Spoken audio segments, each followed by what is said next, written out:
Bienvenue dans le journal de l'intelligence économique, l'émission consacrée aux coulisses de la mondialisation. Le succès est indéniable. Le modèle d'intelligence économique israélien est mondialement reconnu. Mais sur quoi repose cette réussite? Une formation de pointe, une circulation de l'information, un partage des connaissances, le tout au service d'un réseau très dense de start-up qui n'a d'équivalence que dans la célèbre Silicon Valley californienne. Mais pas seulement. Ce succès s'appuie aussi sur un intervenant peu conventionnel. Il s'agit de l'armée israélienne. Tsahal incite en effet ses soldats à lancer des entreprises dans les nouvelles technologies. Et ça marche. Du coup, ce modèle attire. Nous avons suivi en mai dernier une délégation d'entreprises et d'universitaires français en visite à l'Institut israélien des technologies d'Haïfa, fer de lance de cette Startup Nation. Un reportage de Sonia de la Forterie. Intel, Microsoft, IBM, toute l'industrie digitale du monde réunie. Pourtant, nous ne sommes pas en Californie, mais à Haïfa, dans le nord d'Israël, au cœur de la petite sœur de la célèbre Silicon Valley. De nombreuses multinationales y ont créé des laboratoires de recherche et développement. C'est le cas de Yahoo, installé ici pour la qualité de vie, mais pas seulement. Israël est un petit État et Haïfa est encore plus petit. Et on a vraiment et la montagne, le Mont Carmel, la mer, une super université, plein d'étudiants dans un mouchoir de poche. Un mouchoir de poche bien placé. À 2 pas des grandes entreprises se trouve le Technion, l'Institut de technologie israélien. Un réservoir infini d'ingénieurs, de la matière grise à foison, au service de l'entrepreneuriat. Nos étudiants sont vraiment compétents et ils ont faim de réussite. Les deux ensemble apportent beaucoup d'innovation.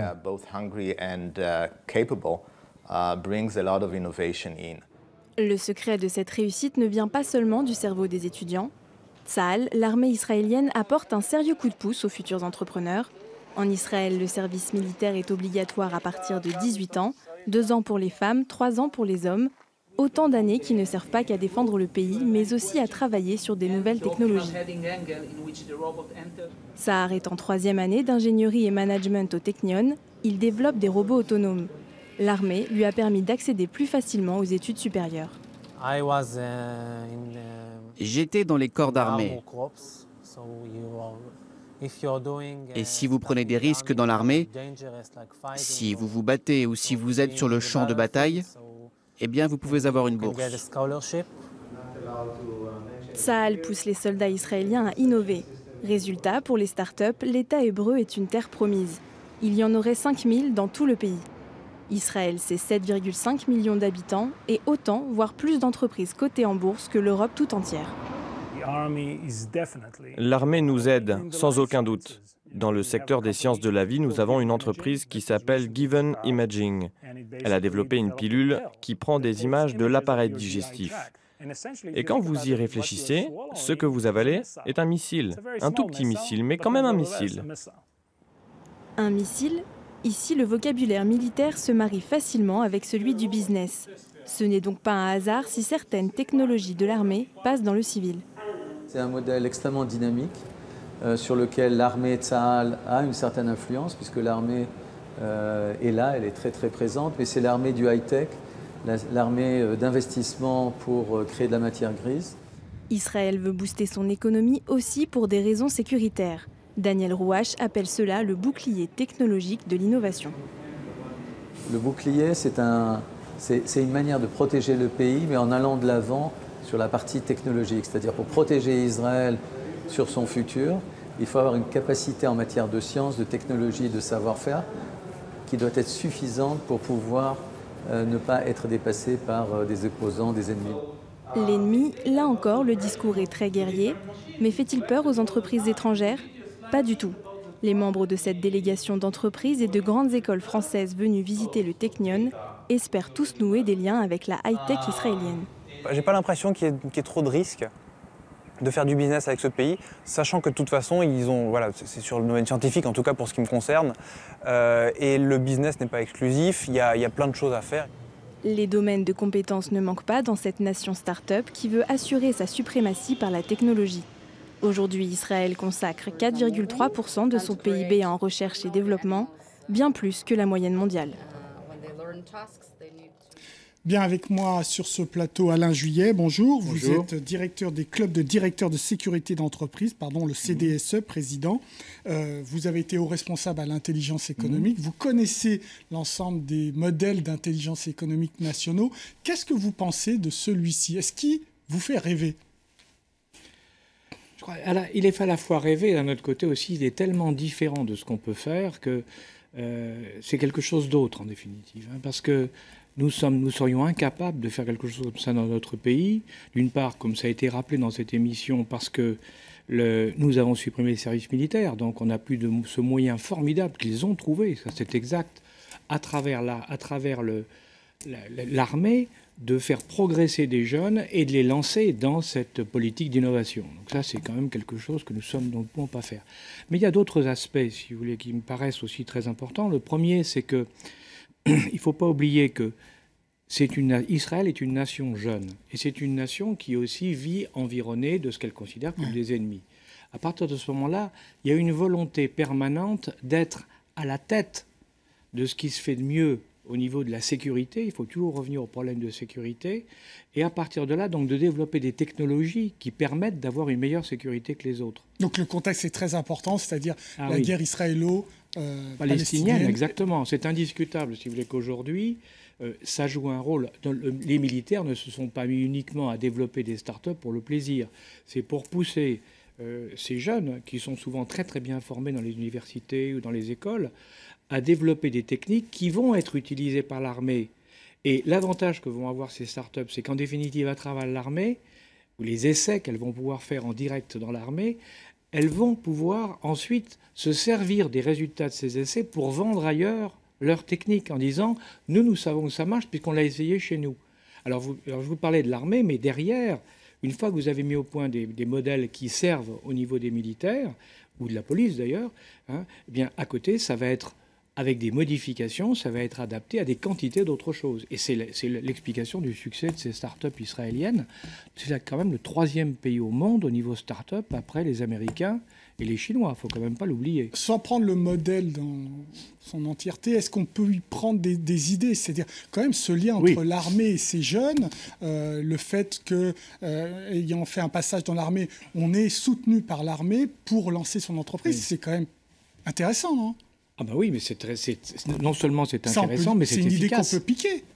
Oui, mais comme je vous dis, nous on a un problème parce que l'armée aujourd'hui n'est pas conçue, notre armée n'est pas conçue comme ça. Comme ça a été rappelé, l'armée israélienne, tous les garçons et toutes les filles doivent faire un temps de service militaire de 2 ou 3 ans, enfin 2 ans pour les femmes et de 3 ans pour les hommes, bon, durant lesquels, comme quelqu'un l'a rappelé, je crois, pendant cette émission, ils doivent se comporter en vrais soldats, et c'est une fois qu'ils ont, au lieu d'avoir des décorations, ils ont aussi des décorations, mais au-delà des décorations, on va leur dire, écoute, tu vas avoir des bourses pour progresser. En définitive, l'armée sélectionne les meilleurs, les plus courageux, les plus travailleurs, les mieux organisés, et c'est cela qu'il va pousser à travers, c'est la création de start-up qui vont être en partie financées par l'armée.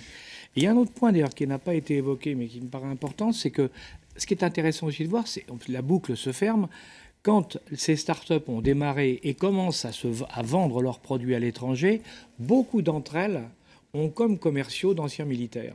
Donc on voit bien que c'est tout un système c'est très intéressant. Et alors dans ce contexte-là, il y a les deux pans de l'intelligence économique, le défensif et aussi l'offensif. Absolument. Et c'est ce qui manque beaucoup à d'autres nations, l'offensif. Bien sûr, parce que eux, justement, du fait de leur problématique, je dirais, géopolitique, ils ont un besoin d'activité offensive et d'activité défensive. Donc, ils poussent leurs start-up à développer des concepts ou des techniques, de nouvelles technologies ou de nouvelles idées qui vont leur permettre, d'un côté et de l'autre, de pouvoir agir.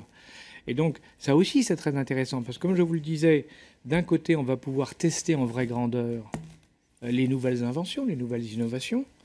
On va pouvoir les perfectionner, on va pouvoir les améliorer. Mais d'un autre côté aussi, ça permet d'accepter une part de risque, si vous voulez. Oui. C'est-à-dire que les start-up israéliennes, il y en a des quantités, mais elles réussissent, c'est parfait.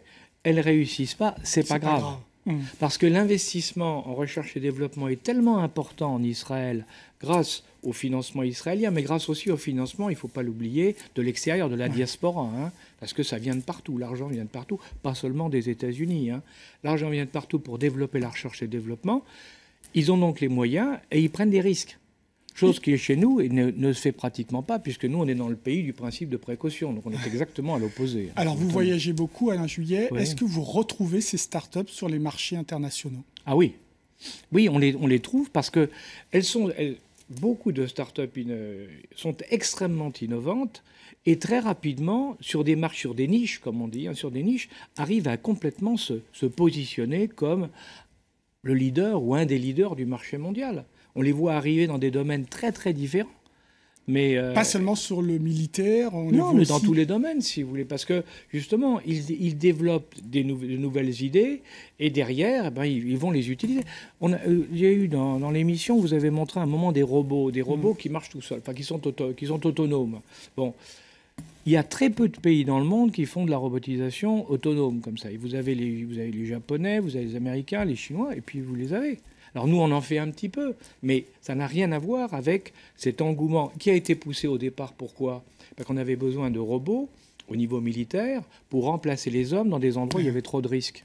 D'où leur présence dans les drones aussi. Les deux grands pays, Amérique, États-Unis, Israël. Israël, sur le plan des drones, et le domaine, vraiment c'est leur domaine, mais ils l'ont développé pour des raisons purement militaires. Mais aujourd'hui, ces drones, ça va depuis les jouets des enfants, qui sont vendus pour Noël, avec on commande avec un smartphone, ça va jusqu'à des engins de combat. Donc il y a toute une gamme qui s'est faite, et ils maîtrisent la situation mieux que beaucoup d'autres. Donc on est bel et bien dans un système tout à fait exceptionnel. C'est pourquoi je vous dis, je crois qu'il n'est pas copiable, mais qui est redoutablement efficace.